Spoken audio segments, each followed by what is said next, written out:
Burnice White or Tsukishiro Yanagi. Which one's better for you? Welcome to my channel. My name is Kate the 7th and I'll be your host today.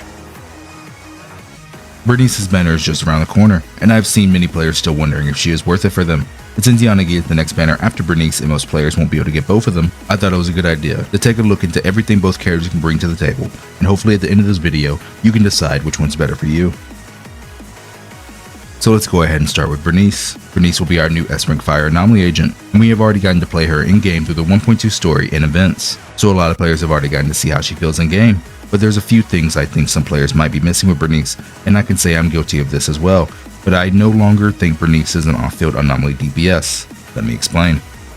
Burnice is more of a quick swap DPS more so than a true off-field DPS, because while Burnice does have off-field capabilities, she still requires a decent amount of field time to get her kit going. And this isn't what I think of in a true off-field damage dealer, as Burnice has to play around her heat meter to maximize her performance on a team, and this means managing her heat and energy is the key to getting the most out of her mechanics. So rather than thinking of her as a pure off-field DPS, I believe it is much better to think of her as a DPS that has flexible field time requirements for another carry, such as Jane, Piper, Grace, and soon to come Yanagi, as switching in at the right moments to replenish your heat and using the right combos depending on your energy will determine Burnice's overall field time.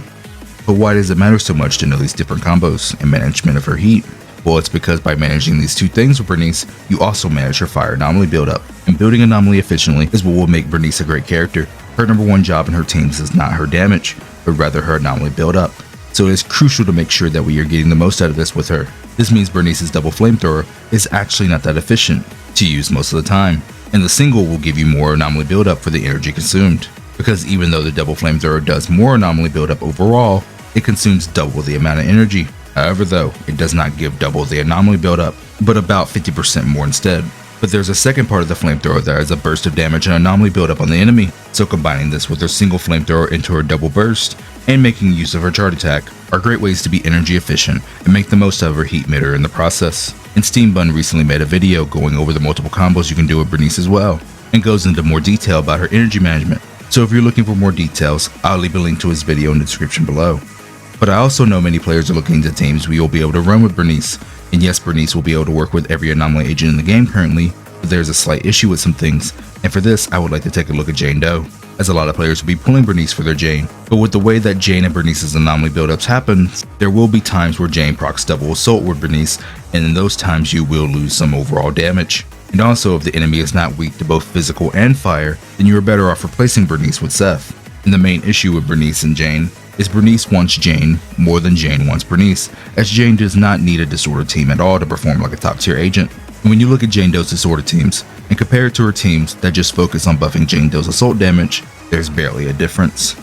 But looking at other characters such as Soldier 11, I know some players were thinking of running Burnice as a sub DPS for her, but unfortunately it seems running Burnice outside of Anomaly is extremely subpar, and even trying for crit substats on her still pales in comparison to just more AP and attack subs on Burnice. And since Burnice extends the burn duration on enemies, that would only benefit Soldier 11 very slightly, and not benefit herself at all, as if you were to trigger burn again before the 13 seconds was to pass, then you would be losing out on a lot of damage for Burnice, and due to how disorder damage works, that extra 3 seconds of burn duration works the best for disorder team compositions. So all in all, no, Burnice is not a good sub DPS for crit agents, due to her kit being made to complement disorder so well. So this leaves it where Burnice ends up being absolutely best for Piper and Yanagi. As with Piper, she does not have a way to boost her own assault damage like Jane does, so she ends up benefiting from the extra disorder damage from Burnice very heavily.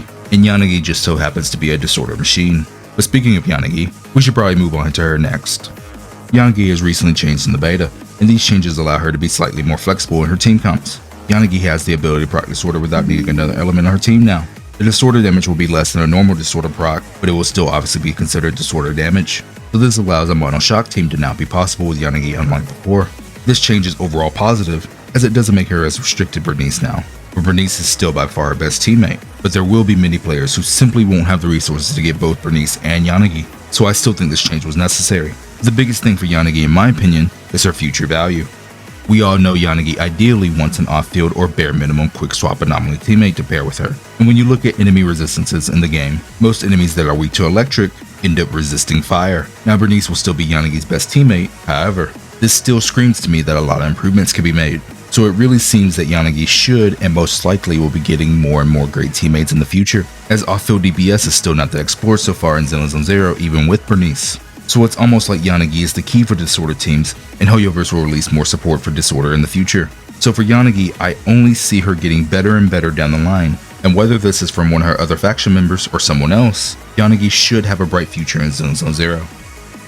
When it comes down to these two characters, I think you should ask yourself, do you want to upgrade right now or future potential? As Burnice should be an upgrade, or at the very least comparable to the best options for anomaly teams right now. So if you use any anomaly team currently, you can get a lot out of Burnice from the very beginning. But if you're a little bit iffy on the anti-synergy between fire and electric, and are willing to play the long game, then Yanagi might be the better choice, because I really believe it is much more likely they make characters like Burnice with different elements than to make more characters like Yanagi, as she may be the only character to trigger the disorder like she does for a very long time. And in my honest opinion, Yanagi will age slightly better than Burnice in the future. End of the day though, I think both characters will settle down and end up great in their own right.